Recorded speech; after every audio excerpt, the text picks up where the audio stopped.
All right, say hello, everybody who is gone watching this video. They don't care about you. Sorry, they don't. Solving linear inequalities. All right, here we go. We learned yesterday what the word linear meant. What does that mean? Lines, right? It's x to the first power. You only have first power variables. These look like lines if you graph them. Look like lines if you graph them. Only one variable to the first power. Like you're only dealing with x. If it doesn't have a power on x, did you guys know that it is 1? Right? It's x to the first power. Okay. So later on in this year, we will end up dealing with things that are like x to the second power, x to the third power. But for now, it's just x to the first power. These are all linear things, okay? But yesterday, we were dealing with equations. Now we're dealing with inequalities. Inequality means not equal, okay? So if it is not equal, what is it? What is it if it's not equal? If two things are not equal, then one of them is bigger than the other, or one of them is smaller than the other, right? What did you say, Billy? They're wrong. If they're not equal, they're wrong. One of them is bigger than the other one. So what's a way of saying that? Not the same. Not the same? What's the symbol we use? They equal with the line. Oh, these? Do you guys know what those are? Mm-hmm.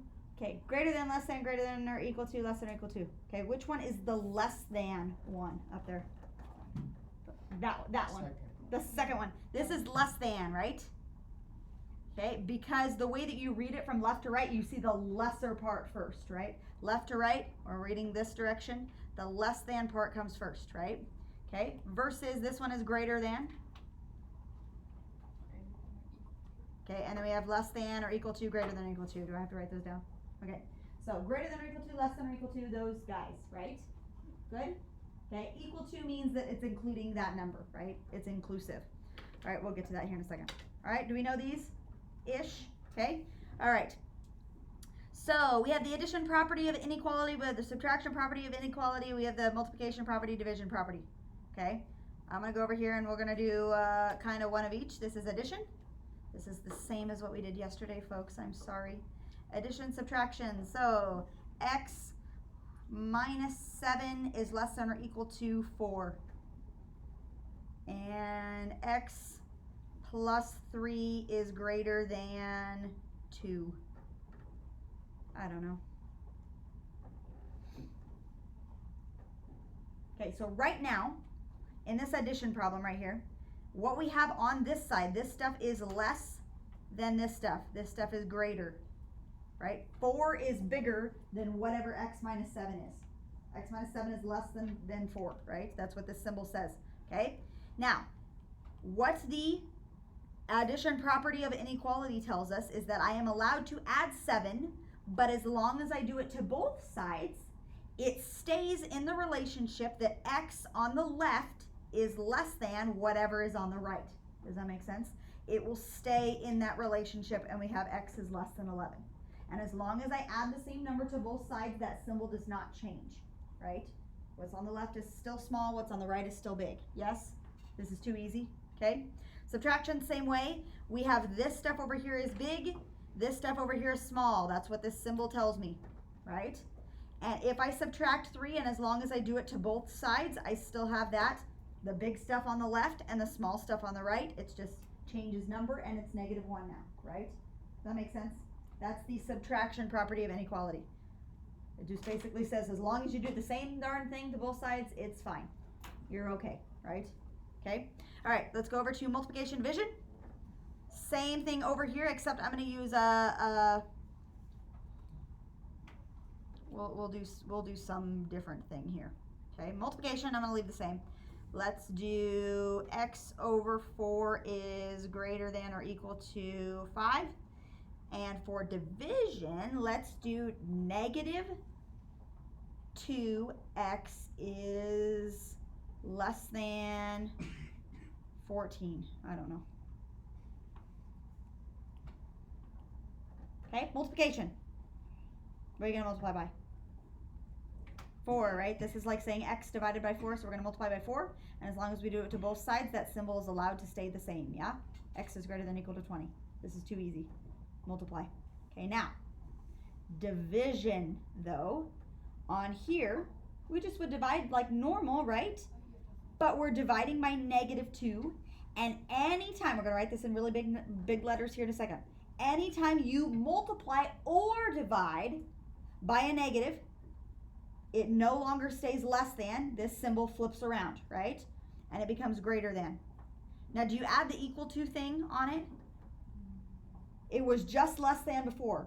So does it become greater than or equal to, or just greater than? Just greater than. If it doesn't have the equal to symbol here, you don't include it down below, right? If it has it, you do include it. It just flips the symbol, right? So when you multiply or divide by a negative, you have to flip the sign, and that's it. That's all you have to remember, okay? Good? So, do we have that written somewhere? When times or divide by negative, flip inequality. That little symbol was called an inequality because it's not equal. It's not an equal sign, right? Inequality, not equal. Okay? Good? Happy with that? Now we just got to solve a bunch of things and then we'll be done. Example 1. What are you going to do? Add 6.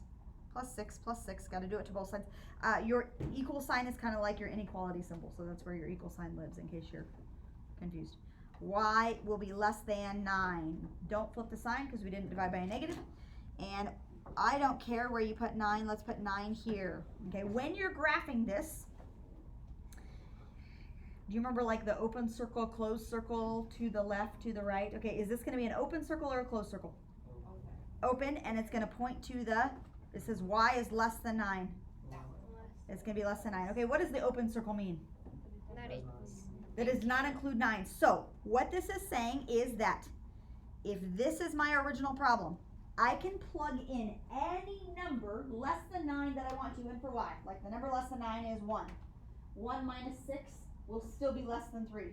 I can plug in any number I want to in for 9, and it will work in here, but I cannot touch 9 exactly. If I touch 9 exactly, 9 minus 6 is 3, but is 3 less than 3? No, 3 is equal to 3, but we're not including 3, right? So that's why we have to have an open circle on 9. Does this make sense? I know you've done this before, but did you know like why you were doing it, right? Like what that answer means? Any number less than 9 you can plug in and it works, right? Okay? All right, moving on to the next one. Negative 4.2x is less than or equal to negative 29.4. What are you going to do? Divide by negative 4.2. Divide by negative 4.2. And that's going to turn this stuff on the right side positive, but we have to flip the sign. Okay, we keep the equal to sign below there, right? That's going to be a positive 7 point, no, I don't know. 7. Is it 7.7? No, Just 7? 7? Yeah, right. Okay. X is greater than or equal to 7. So we put 7 somewhere on our number line, I don't really care. And closed circle or open circle? Closed and to the right. So any numbers that are bigger than 7, including 7, you could plug in and it will work. Make sense? Okay. Woo, we got a mess here. Yuck. This now they get to really hard stuff. Okay, negative 4c less than or equal to blah, blah, blah, blah, blah. Right? What are you going to do first? Multiply by 6. We hate fractions. We hate fractions. Always. Me too. Multiply by 6 to the other side because then he's gone. And then all we have left is the 5c plus 58 on the right. And on the left, what do you get? What's 6 times negative 4c? Negative 24c. Now do I need to flip the sign? No, because 6 wasn't negative, right? Okay. All right, moving on. Now I have 3 parts. Do you see the 3 parts? 1, 2, 3. And 2 of those parts have a c in them. We got to get them together. You want to subtract 5c and get him to the other side? Sure. Minus 5c. Okay. Be very careful about your positives and negatives. Negative 24. So think about like 24 degrees below 0. Now I'm going 5 more below. Now what are we at? Negative 29. Right? Did I do that right? Negative 24 minus 5. Negative 29. Okay. Equals, or is less than or equal to 8. No, 58. But that, I can't math. 58, there we go. And then Divide by negative 29. So then we flip our sign. Divided by negative 21. What'd you say? Then we flip our sign. Then we flip a sign. C is greater than or equal to? 2. Negative 2. Don't forget the negative, right? A positive divided by a negative makes a negative. All right, good. Graphing. Put 2 on your number line somewhere. I don't really care. Negative 2, sorry. And open circle, close circle. Close circle and to the right. So any number that is bigger than negative 2, like 0 is bigger than negative 2, or 7 is bigger than negative 2. I can plug it in for C and it will still work, right? Okay, how much do we have? Oh my gosh, this is our last problem. Is this only a front side? Yeah. That makes you so excited, right? Yay! Example 4, Enrique's company pays Salim to advertise on Salim's website. He earns $15 per month plus 5 cents every time a visitor clicks on the advertisement. Did you know that that's the way Facebook gets all their money? If they run an advertisement and you click on it, they make like a penny. But think about how many, 5 cents, that's not very much either. But a penny, think about how many people are clicking on that thing all at once. I bet it's racking up some serious money, even if they're only doing a penny per click, right? I don't know. $15 per month plus 5 cents every time a visitor clicks on the advertisement, okay? Let's make just that part into an equation thing. You remember yesterday we said like 15 more than blah, blah, blah, whatever. Okay, let's do something. So no matter what, they're earning $15. No matter what. So we're going to tack that on. $15 no matter what. Okay, but then we have 5 cents per click. How can we do that? Add a variable. Okay, we need a variable in there, and you guys are calling it x, sure. And we do 0.05x, right? So if there's 2 clicks, then we earn 10 cents. If there's 10 clicks, we would earn 50 cents. Okay, 100 clicks, we would earn $5, right? Okay, and so on and so forth. This is the amount of money that I'm going to make or have to pay this guy to advertise on his website, okay? What is the least number of clicks that Salim needs in order to earn at least $50 a month, right? So I'm going to put that, and I'm going to say 50 over here, and we have to figure out what symbol we want in here. It's not an equal sign anymore. What symbol do we want to put in that spot? We want this to be in what relationship to 50? This needs to be bigger, right? Okay, so greater than or equal to. When it says at least, that means we could have $50 on the dot, right? So that has to be bigger. That's why I put the sign that way. Okay, that helps me to do it. I say this has to be bigger. Now we just solved the thing, right? So what are we going to do first? Subtract over the x. Minus the 15? Oh, I like to subtract 15. That's what I meant. 0.05x is greater than or equal to, I don't know, 35. Is that right? Okay, then divide by 0.05, divide by 0.05, and x has to be, do we have to flip the sign? No. 35 divided by 0.05, something real big. What? 700. What does that mean? At least 700 clicks, right? In order to make $50. That's a lot. Close circle to the right. So maybe we had 701 clicks. Maybe we had 1,000 clicks. Doesn't matter. As long as we have 700, we'll make $50. Perfect. Okay, good. Beautiful. What? I said if he has a lot of like different ones, he'll make some money. Right. Yes. Right. If he's making a lot of different advertisements, he would make. Yeah. I don't know. Maybe if he made 10 of those, I mean, that's $500 right there. That's only 10. Okay. Perfect. Homework assignment. Let me write this on this paper right here so that we. Let's see. I'll write it right here. Page 17. And 10 through 36 evens, and 50 through 58 evens. Yeah? All right, everybody say bye, people watching this video. No, they don't care about you still.